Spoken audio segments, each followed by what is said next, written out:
Hi, this is Drew Jones of Drew's Guitar Shop in Seattle, Washington, and today I want to do a video talking about shielding, basically why we need it, how it works, and how we install it, and maybe some other things along the way.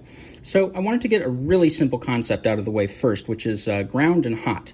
Now you might notice if you pick up your guitar cord and you have the other end plugged into an amplifier that's turned on, that when you touch the tip, you will hear a hum that comes out of the amplifier. But when you touch the sleeve, it won't really change the tone of what you're hearing out of the amp. That is because while this part here, the tip, is coming from the signal side, which means that it's going, from the guitar into the amplifier, going through all that stuff in the amplifier and getting processed into a sound that then comes out the speaker cone. This side down here is your ground, which means that this side, rather than going like through all that processing in the amplifier, this just basically kind of goes, through a ground plate maybe and some other stuff, and then goes directly into the ground outside your house, literally a big spike that is driven into the earth, at least in an ideal situation. Now, that is why you don't end up hearing any buzz when you touch this side, because this side, anything that this is producing is going right out into the ground, literally into the earth outside your house. And so this is an important thing to keep in mind, is that you have this side, which is like literally going into the dirt, and this side here, which is coming out the speaker cone. That is your signal and your hot side of the circuit. Now, your signal side of the guitar, obviously is generated in your pickups, which have two leads coming out of them. One of those leads goes to ground. The other lead goes to whatever all wiring stuff you're using. So your switch and your volume and your tone and all of that stuff before it goes out the output jack and into this tip and out the guitar. Now, the ground is basically kind of serving as a kind of a dump for electrons. Basically, we need both sides of this to kind of work. To put it in very simplistic terms, you could kind of think of this as the plus and minus side of a battery, right? Stuff will flow from one side to the other because that's kind of what we need it to do in order to get the electrons to move. So very, very oversimplified explanation. That's basically what's happening. The problem with this signal kind of coming out of the pickup and then going through all that stuff in the guitar is that while this wire is making its way through all of this electronics and all of this stuff, you have this wire that is sitting out there. And wires and electronic components can many times act as an antenna, which means that they'll pick up whatever kind of ambient electromagnetic fields are in the area. And an electromagnetic field, is something that is produced by basically everything that has electricity running through it. So that could be a lot of sources, but some really common ones that people will complain about in regards to guitar are fluorescent light bulbs, because that's basically an open arc of electricity that's just kind of hanging out there in space. Things that are designed, obviously, to produce EM signals, like big antennas and TVs and stuff like that, is all blasting these fields, these waves out into the ambient environment that your guitar is sitting in, and that stuff can all be picked up on that hot side of the what your guitar is producing, which then goes out the tip and out into your amplifier. So that's bad, because not only are you hearing the guitar, which is the thing that you want to hear, but you're also hearing all of this other stuff that's kind of in the air that maybe you don't want to be hearing. A lot of times what that's going to do is it's going to come out in the form of like hums or some kind of like weird interference that you're hearing. Once in a while you'll hear some like, weird little clicky beepy noises or once in a while, if you have a real grounding problem, sometimes you'll even hear like, radio stations, TV stations and stuff like that coming out of the guitar. So how do we stop that interference from getting in here? Well, remember how I said that anything that kind of interacts with this side gets dumped directly into the earth. So what we're going to basically do is we're going to take advantage of that. We're going to take advantage of the fact that things that interact with this get dumped into the dirt to create a shield to protect this signal portion. And basically the way that works is we need to surround everything that contains the signal, everything that contains one of those little signal wires, with some kind of metal or some kind of conductive something that is going to be connected to ground, so that when those signals come in, to kind of draw you an example, here's our, we'll imagine that this little dot here is our hot. What we want to do is we want to build a situation where that hot is surrounded on all sides by stuff that is connected to ground, so that when those EM signals come in, they hit this and they immediately go out and into the earth. This little 3-bar kind of Christmas tree looking thing, incidentally, is what we use to indicate ground in schematics. And so what's happening is all of those waves are hitting this shield and being absorbed and then being rerouted out to ground. And this little guy in here, our hot side of the signal, or hot side of the circuit, doesn't really hear any of this stuff because it never gets to it. That stuff has been received by that shielding and then dumped directly to ground. And that's how that works. So basically what this concept is called, if you're not in the guitar world, is it's called a Faraday cage.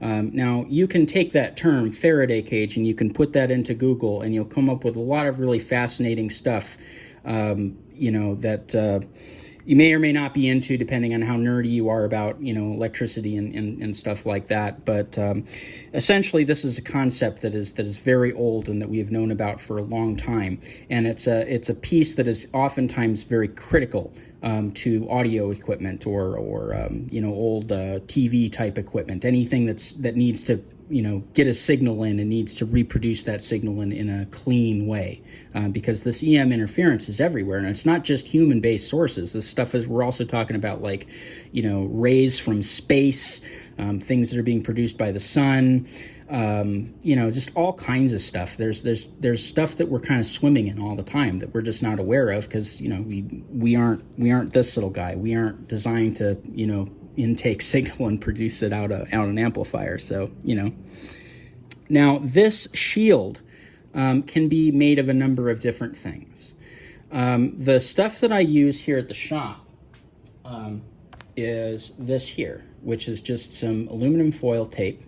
And basically I go into the electronics cavity of a guitar and I just go through all the inside and I tape all around, and then on the bottom, and then I'll put something up on the pick guard if there's a pick guard on the guitar, so some aluminum foil, and basically make sure that there's this big surrounding aluminum foil shield everywhere around all of the electronics.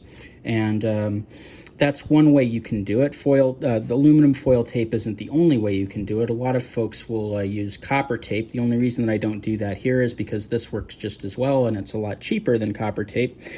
And you can also do it with shielding paint.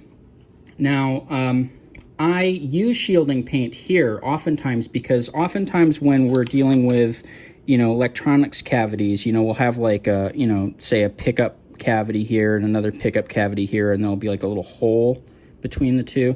And in that hole, I'll throw a paintbrush with a little bit of that shielding paint to just kind of make up for the fact that I can't get foil in there. That's kind of how I use it. Shielding paint, what it basically is, it's a kind of a glue with suspension of a bunch of little metal particles in it, so that by the time that dries, you basically kind of have this conductive layer that's kind of painted over things ideally. The reason that I don't tend to use this in the cavities, but only tend to use it in these little kind of tunnels through the guitar, is because I have seen instances in which that stuff kind of has dead spots sometimes. If you shake it up really well before you use it, it's going to be fine. But I have encountered enough guitars that have had that shielding paint in them where I've taken a multimeter and tested it, and I've seen spots that were dead or open. And so I don't like the idea of putting in a porous shield, which this stuff, if there's a hole in it, you could see it, which is why I prefer to use the tape method. The last method that I'll mention here is using coaxial wire. So a coaxial wire basically literally looks like this. Like if you cut the wire and then just look down the end of it, so if you're like looking at the wire from this end, you know, down, it would look like this, because basically what you would have is a little wire in here, and this wire would have some, you know, some insulation around it, some plastic or some rubber or whatever. And then around here, you would have this braided metal. And this braided metal surrounds that hot. And as you know, we have talked about, you know, this is a really good example because you can really see it on this illustration. You know, that braid is going to absorb all of that EM that's going to come in, and it's going to dump it to ground. Because what we're going to be doing at the end of this is we're going to be taking that hot end out and hooking that up to, you know, some hot thing, and we're going to be taking that braid out and kind of going to the back of a pot or something that's a grounded surface with it.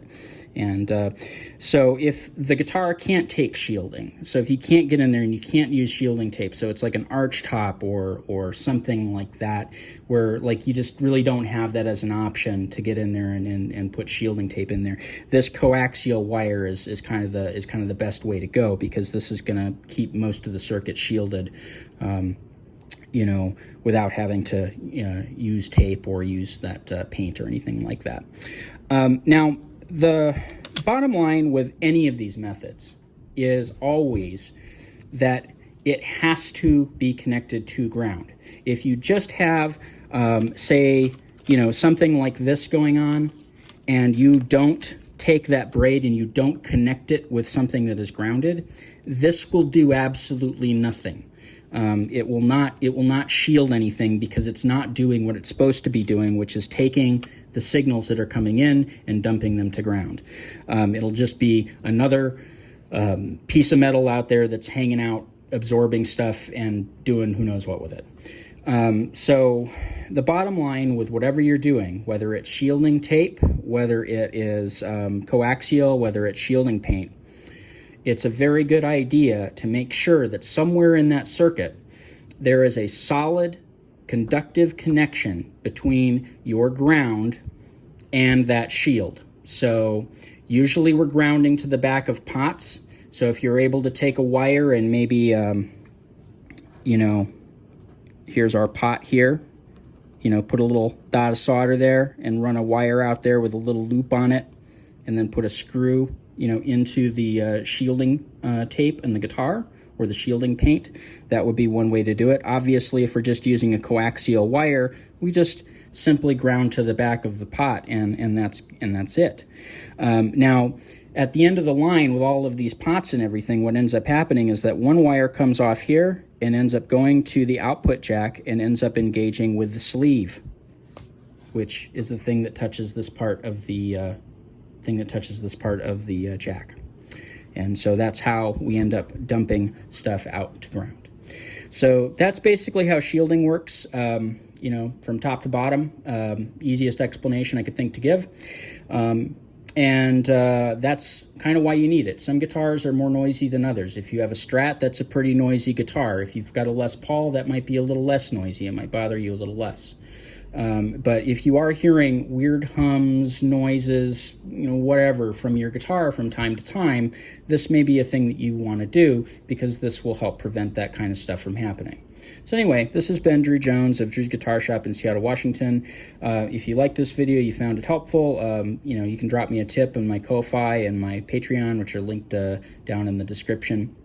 I've also got a link down there to my Reverb page where I sell some instruments and some other stuff, as well as a link to my website, where I have a page that is written for caring for stringed instruments. And if you're here watching this video, I bet you have some stringed instruments that you care for. On the note of that Patreon and that Ko-Fi, if you have a project that you want help with, that you want you know, to be on the phone with me for a while and have me talk you through some stuff, that is a really good place to get a hold of me on there. I will respond very quickly. So keep that in mind if you have anything in the works. Anyway, this has been Drew Jones of Drew's Guitar Shop in Seattle, Washington. Thank you for watching.